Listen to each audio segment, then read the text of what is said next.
Hello प्यारे बच्चों, तो क्या हाल है आप सभी के। आज मैं आपके लिए लेके आया हूँ क्लास 6 साइंस का चैप्टर 2 पार्ट 2। इसका नाम है भोजन के घटक। अब हम इसमें समझने वाले हैं कि हम हमारे भोजन जो हम अपना भोजन खाते हैं उसमें क्या क्या होता है। हमने पहले चैप्टर में पढ़ा था फूड के बारे में, हम अपने डेली लाइफ में दिनचर्या में कौन कौन सा खाना खाते हैं। अब हमने पहले चैप्टर में खाने के बारे में पढ़ा, अलग अलग खाने के बारे में। अब हम इसमें पढ़ने वाले हैं कि वो जो हम फूड लेते हैं अपने दिनचर्या में उनमें क्या क्या होता है। जैसे सुबह हमने चाय पी, फिर हमने कुछ नाश्ता लिया, फिर उसके बाद दोपहर में हमने खाना खाया और रात में हमने कुछ दूसरा खाना खाया। वो जो हमने खाना खाया दोपहर में और जो रात में खाना खाया, उन खाने से हमारा क्या फ़ायदा है और अलग अलग खाद्य पदार्थों में हमें क्या क्या मिलता है।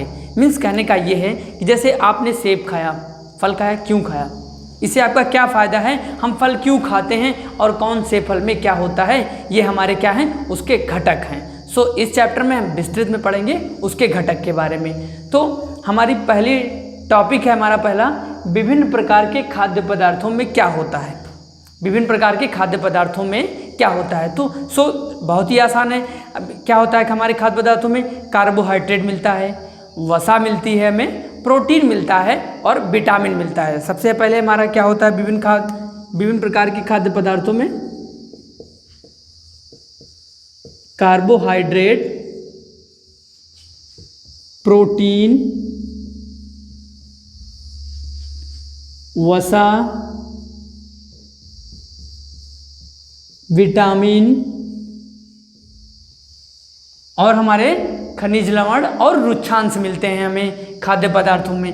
अब क्या है, ये हमारा था विभिन्न प्रकार के खाद्य पदार्थों में हमें क्या क्या मिला, कार्बोहाइड्रेट मिला, प्रोटीन मिला, वसा मिला, विटामिन मिला और यहाँ हम लिख सकते हैं खनिज लवण हमें मिलता है। एक चीज़ हमें ध्यान रखनी है, ये सब हमारे क्या हैं, विभिन्न खाद्य जो हम खाना अपने डेली लाइफ में प्रतिदिन दिनचर्या में खाना खाते हैं, उन हमें भोजन में यही सब चीज़ें मिलती हैं। अब ये कार्बोहाइड्रेट जो होता है, प्रोटीन और वसा, विटामिन, खनिज लवण, ये हमारे जो खाद्य पदार्थ में ये जो चीज़ें पाई जाती हैं, इनका हमारे शरीर में, ये हमारा दूसरा टॉपिक है कि ये हमारे जो शरीर में इनका काम क्या होता है। जैसे हमारा क्या है, पहला कार्बोहाइड्रेट हमें क्या देता है, ऊर्जा देता है। कार्बोहाइड्रेट और वसा, इन दोनों का काम क्या है, हमारा वसा से भी हमें क्या मिलती है, ऊर्जा। बट क्या है कि कार्बोहाइड्रेट हमारा वसा से कहीं ज़्यादा ऊर्जा हमें कार्बोहाइड्रेट में मिलती है। अब यहाँ पे हम समझेंगे कार्बोहाइड्रेट का भी, हमें कार्बोहाइड्रेट किस में मिलता है। यहाँ पे हमें दो चीज़ समझना ज़रूरी है कि ये जो प्रोटीन, वसा, विटामिन, खनिज लवण है, जैसे हमारा प्रोटीन, वसा, विटामिन, खनिज लवण और कार्बोहाइड्रेट हैं, कहीं ना कहीं इनके स्रोत होते हैं जो हम खाते हैं। और हमारा जो भोजन होता है वो दो स्रोत से आता है। कौन कौन सा, पहला हमारा जंतु स्रोत, दूसरा हमारा पादप स्रोत। पादप का मतलब पेड़ पौधे और जंतु का मतलब जानवर।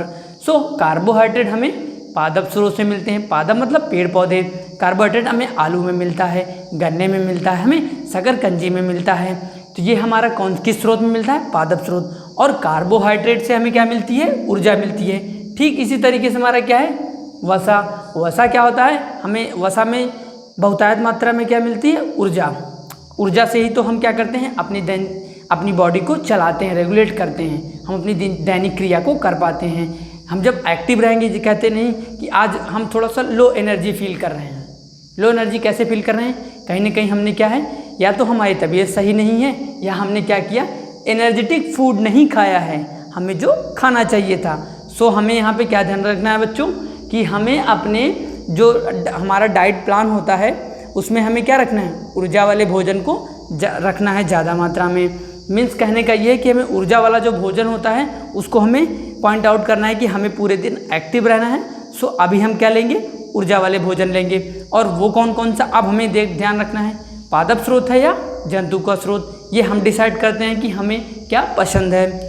ये हमारा क्या था, ये हमारे दूसरे टॉपिक का पहला था कि हमें जो हमारे विभिन्न भोज्य पदार्थों में जो पोषक तत्व मिलते हैं उनका काम क्या होता है। कार्बोहाइड्रेट हमें ऊर्जा देता है और वसा हमें क्या मिलता है, ऊर्जा। अब वसा के भी कितने स्रोत होते हैं, ये जो वसा के दो स्रोत होते हैं, वसा हमें एक तो पादप से मिलता है, पादप स्रोत और जंतु स्रोत। थोड़ा हम ये समझ लें पादप स्रोत कौन सा होता है। वसा बहुत ही आसान है, आप अपने अगर इसे दैनिक दिनचर्या से जोड़िए तो बहुत ही आसानी से समझ सकते हैं। वो कैसे? वसा क्या होता है? जितनी हम ऑयली चीज़, ऑयली मतलब जितनी ऐसे खाद्य पदार्थ जिनमें तेल पाया जाता है, तेल की मात्रा होती है, वो क्या होता है हमारा, उसमें हमें क्या मिलता है, हमें वसा मिलता है। अब हमें सोचना है कि हम अपने दैनिक दिनचर्या में कौन सी ऐसी चीज़ खाते हैं जिसमें तेल होता है। या हम तेल का यूज करते हैं, हम सरसों का तेल खाते हैं, मूंगफली खाते हैं, हम क्या खाते हैं, दूध खाते हैं, उसमें भी हमें क्या मिलती है, घी होता है उसमें भी। तो ये कौन से स्रोत हुआ? वसा मिलता है कि नहीं उसमें? हाँ बिल्कुल हमें मिलता है। अब वसा का हम थोड़ा सा पादप स्रोत देख लें तो हमें क्या, सरसों का तेल पादप स्रोत मतलब पौधों से मिलता है, मूंगफली हमें पौधों से, पेड़ पौधों से मिलते हैं, ये वसा क्या हुई, पादप स्रोत हो गए। अब थोड़ा हम आ जाते हैं जंतु स्रोत देख लेते हैं वसा का। तो वसा का जंतु स्रोत तो बहुत ही आसान है। आपने दूध खाया होगा, बिल्कुल, उसमें क्या मिलता है, घी रहता है कि नहीं? हम घी अलग से खाते हैं, हमारा कौन सा स्रोत हुआ, जंतु स्रोत हुआ कि नहीं? हम अंडा खाते हैं, वो हमारा वसा उसमें भी होता है। तो ऐसी चीज़ें, कहने का मतलब ये है कि ऐसी चीज़ें जिसमें हम ऑयली सब्सटेंस मतलब तेल जिसमें मिले, वो हमारा स्रोत कौन सा कहलाएगा, जंतु स्रोत कहलाएगा। हमारे जो विटामिन प्रोटीन हैं, जैसे ये हमारा वसा था, वसा किस में मिलता है हमें, खाद्य पदार्थों में, ये हमारे पोषक तत्व हैं। अब इस खाद्य पदार्थों में ये वसा से हमें क्या मिलता है, ऊर्जा मिलती है। अब ये वसा के दो स्रोत होते हैं, जंतु स्रोत हमने पढ़ लिया और पादप स्रोत पढ़ लिया। और नेक्स्ट पढ़ते हैं हम प्रोटीन। प्रोटीन क्या होता है? प्रोटीन हमारे शरीर को क्या करता है, ताकतवर बनाता है। देखें, आपने देखा होगा टीवी प्रचार में कि प्रोटीन का प्रचार होता है, मतलब प्रोटीन एक्स आता है मार्केट में, तरह तरह के जो बॉडी बिल्डर्स होते हैं वो ऐड करते हैं कि आप इसको खाएंगे तो ऐसी बॉडी बना लेंगे, ऐसी बॉडी बना लेंगे। सो कहने का ये है कि हम नॉर्मल व्यक्ति भी प्रोटीन लेते हैं। प्रोटीन हमारे क्या होता है, हमारी बॉडी को एकदम मजबूत बनाता है। अगर हमें हिस्ट पुष्ट बनना है, खूब सारी बॉडी शेप बनाना है, तो हमें ज़्यादा से मात्रा में, ज़्यादा से ज़्यादा हमें क्या एक्सेप्ट लेना पड़ेगा, प्रोटीन। अब जो प्रोटीन होता है उसका भी दो स्रोत होता है, एक तो पादप स्रोत होता है, दूसरा जंतु स्रोत होता है। अब हमें समझना है हमारा पादप स्रोत क्या है। ये जितनी हम दाल खाते हैं, चाहे वो हमारी चने की दाल हो, उड़द की दाल हो, मूंग की दाल हो, मूंग में भी कई तरीके के होते हैं, तो ये जितनी भी दालें होती हैं ये किस में आते हैं, पादप स्रोत, पेड़ पौधों में आते हैं। और सभी प्रकार की दालों में हमें क्या मिलता है, प्रोटीन मिलता है। ये हमारा कौन सा स्रोत था, पादप स्रोत। अब प्रोटीन का थोड़ा हम जंतु स्रोत समझ लेते हैं। प्रोटीन का जंतु स्रोत हमने तो देखा ही होगा, अंडों में हमें प्रोटीन मिलता है, मछली में मिलता है, हमें दूध में मिलता है। तो ये ऐसी चीज़, ये कौन सा स्रोत है हमारा प्रोटीन का, जंतु स्रोत। नेक्स्ट है हमारा क्या, विटामिन। अब विटामिन का भी स्रोत होता होगा, तो पहले हम समझेंगे विटामिन हमारे शरीर में क्या काम करता है। तो विटामिन का काम ये होता है कि ये हमारे शरीर को क्या करता है, हमारे शरीर को रोगों से क्या करता है, बचाता है। तो विटामिन हमें कई विटामिन के भी स्रोत होते हैं, जंतु स्रोत भी होता है और पादप स्रोत होता है। विटामिन का हम पहले समझेंगे पादप स्रोत। ये जितने भी फल होते हैं, हमारे आम हुआ, सेब हुआ, जितने भी हम अपने पपीता लेते हैं, गन्ना लेते हैं, इन सब में हमें क्या मिलता है, विटामिन मिलता है। और ये हमारे कौन से स्रोत हुए, पादप स्रोत, मतलब पेड़ पौधे।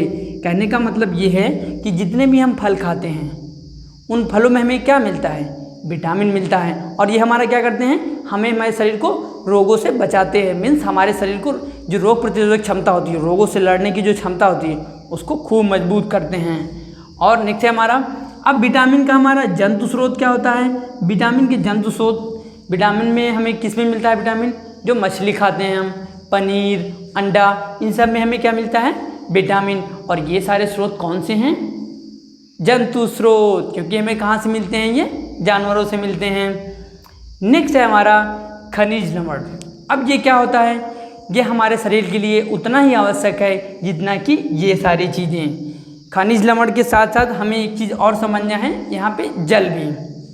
तो खनिज लवण हमें किससे मिलता है, जो अन्य चीज़ें हम खाते हैं। खनिज लवण में वो सारी चीज़ें आती हैं, जैसे हमारा क्या हुआ, हमारा अदरक हुआ, अदरक से हमें आयरन भी मिलता है, हमारा पालक हुआ, अन्य चीज़ें होती हैं जो हमारे शरीर के लिए आवश्यक होती हैं, वो किस में आती हैं, हमारी खनिज लवण में आती हैं। और खनिज लवण का काम क्या होता है, खनिज लवण हमारे शरीर में जिस तरीके से विटामिन, प्रोटीन, वसा हमारे शरीर के लिए महत्वपूर्ण होती हैं, कोई स्ट्रांग बॉडी को बनाता है, रोग प्रतिरोधक क्षमता को बढ़ाता है, ठीक ये चीज़ें भी जो शरीर में हमारे जिस चीज़ की कमी होती है उनकी ये मात्रा को क्या करते हैं, उनकी मात्रा को ये कम नहीं होने देते। मीन्स कहने का ये है कि उनकी मात्रा की कमी हमारे शरीर में ये नहीं होने देंगे। नेक्स्ट रहेगा हमारा खनिज लवण की बात क्या है, जल। जितना ही कार्बोहाइड्रेट, प्रोटीन, वसा, विटामिन, जितनी ये चीज़ें ज़रूरी हैं उतना ही हमारे शरीर के लिए क्या ज़रूरी है, जल। क्योंकि अगर हमने खाना खाया और खाना पचने के लिए क्या चाहिए, हमें निश्चित मात्रा में क्या चाहिए, पानी भी चाहिए। सो ये सारी चीज़ें, अगर पानी हम नहीं पिएंगे तो क्या होगा, खाना हमारा ढंग से नहीं पचेगा, तरह तरह की बीमारी से क्या हो जाएंगे, हम ग्रसित हो जाएंगे। सो जितनी चीज़ें ये ज़रूरी हैं उतना ही हमें पानी भी ज़रूरी है। अब पानी क्या होता, पानी हम जितने भी खाद्य पदार्थ लेते हैं उनमें तो हम पानी हमें मिलता ही है, बट हम क्या करते हैं, बाहर से भी कुछ पानी अपने शरीर के अंदर लेते हैं। हमने चाय पिया वो भी पानी, हम दूध पीते हैं वो भी उसमें भी पानी रहता है, और हम खाना जो खाते हैं उनमें भी पानी रहता है, और हम ऊपर से भी एक्स्ट्रा में पानी पीते रहते हैं। हमने अभी यहाँ पे क्या पढ़ा, विभिन्न प्रकार के खाद्य पदार्थ और हमारे जो विभिन्न प्रकार के पोषक तत्व होते हैं उनमें क्या क्या पाया जाता है और वो कहाँ से पाए जाते हैं वो हमने पढ़ लिया। अब हम पढ़ेंगे संतुलित आहार के बारे में। संतुलित आहार, अब जैसे कि ये नाम से ही स्पष्ट हो रहा है, संतुलित का मतलब बैलेंस बनाओ, मतलब बराबर रखो। कैसे बराबर रखेंगे, जैसे हमने क्या किया, अब पूरा दिन हम चाउमीन खा के रह सकते हैं, नहीं रह सकते। अब हमने सुबह जो नाश्ता लिया वही दोपहर में लें, फिर वही रात में खाएं, फिर एक हफ्ते हम वही खाते रहें तो क्या होगा, कहीं ना कहीं हमारे बॉडी में किसी दूसरे चीज़ की हमने क्या लिया, ऊर्जा ही ले रहे हैं। हम ऐसी चीज़ें खा रहे हैं जिसमें हमें कार्बोहाइड्रेट मिल रहा है, तो प्रोटीन की कमी पड़ जाएगी, वसा की कमी पड़ सकती है, विटामिन की। अब जब इन चीज़ों की कमी पड़ेगी तो क्या होगा, सिंपल सी बात है, बीमारी होगी हमें। तो हमें क्या करना है, सभी चीज़ों को बैलेंस में रखना है। हमें कार्बोहाइड्रेट भी लेना है, प्रोटीन भी लेना है, वसा भी लेना है, विटामिन लेना है, और खनिज लवण, पानी भी रखना है। इसीलिए तो हम क्या कहते हैं, डिफरेंट खाद्य पदार्थ अपने घर में बनाते हैं, दाल भी बनाते हैं, चावल भी बनाते हैं, रोटी भी बनाते हैं, सब्जी बनाते हैं। अब देखिए, रोटी में हमें तो कुछ और मिलता है, चावल में हमें कार्बोहाइड्रेट मिलता है, प्रोटीन में हमें क्या, दाल में हमें क्या मिलता है, प्रोटीन मिलता है, चावल में हमें क्या मिलता है, चावल में हमें कार्बोहाइड्रेट मिलता है, और रोटी में हमें क्या मिलता है, विटामिन रोटी में हमें क्या मिलती है, रोटी से ऊर्जा मिलती है। ये सब स्रोत आते हैं कि नहीं। सो हम क्या करते हैं, अचार भी लेते हैं। अचार हम क्यों लेते हैं, ये विटामिन सी का स्रोत होता है। हम दूध भी लेते हैं, उसमें कैल्शियम भी आता है। दूध किस में आता है, हमारा प्रोटीन में आता है, प्रोटीन में आता है कि नहीं। विटामिन भी हम खाते वक्त, खाना खाने के बाद फल भी खाते हैं, हम मीठा भी खाते हैं। किस लिए खाते हैं, सोचिए, हम इसलिए खाते हैं जिससे कि हमारा भोजन क्या रहे, संतुलित बना रहे, और संतुलित बना रहेगा तो क्या होगा, हम बीमारियों से बचे रहेंगे। तो चलिए बढ़ते हैं दूसरे टॉपिक की तरफ। हमारा दूसरा कौन सा टॉपिक है, अभावजन्य रोग। अब ये बहुत ही आसान है। अभावजन्य रोग क्या है, आप इसे बहुत ही आसानी से समझ सकते हैं। जैसा कि संतुलित आहार में हमने क्या समझा कि हमें प्रोटीन भी चाहिए, कार्बोहाइड्रेट चाहिए, वसा चाहिए, विटामिन चाहिए और खनिज लवण चाहिए। बट अगर हमने यहाँ पे हमने क्या किया, हम डेली खाने में क्या रहे हैं, सिर्फ चावल खा रहे हैं और कुछ नहीं खा रहे हैं, सिर्फ कार्बोहाइड्रेट लिए जा रहे हैं, ऊर्जा तो मिल रही है, फिर भी क्या रहा, हमारे शरीर में थकान महसूस हो जाती है, शाम को 2 घंटे बाद भूख लग जाती है। शाम से फिर हमने सुबह भी हमने नाश्ते में भी कुछ चावल का ले लिया, दोपहर में भी चावल का ले लिया, रात में भी चावल, हमने 1 महीने लगातार क्या क्या चावल खाया, तो क्या होगा, शरीर कमज़ोर हो जाएगी, हमें प्रोटीन नहीं मिलेगा, विटामिन, हमारी आई साइट कमज़ोर हो जाएगी, हमें स्किन प्रॉब्लम होना जाए, स्किन हमारे जो स्किन है ये प्रॉब्लम हो जाएगी, हमें क्या हो जाएगा, हमारी शरीर एकदम वीकनेस आ जाएगी, कमज़ोर दिखने लगेगी। सो कहने का मतलब ये है कि जब हमारे शरीर में किसी भी प्रकार के खाद्य पदार्थ की कमी होगी तो हमें क्या होगा, अभावजन्य रोग, मतलब अलग अलग तरीके के रोग होगा। कहने का है जैसे विटामिन ए अगर हमारे शरीर में कम हो जाए, हम अगर फल लेना बंद कर दें, हम ऐसे खाद्य पदार्थों को लेना बंद कर दें अपने शरीर के अंदर जिनसे हमें विटामिन ए मिलता है, तो क्या होगा, हमें हमारे विटामिन से क्या होगा, हमारी आई साइट, हमारी आंखें क्या होंगी, कमज़ोर होंगी।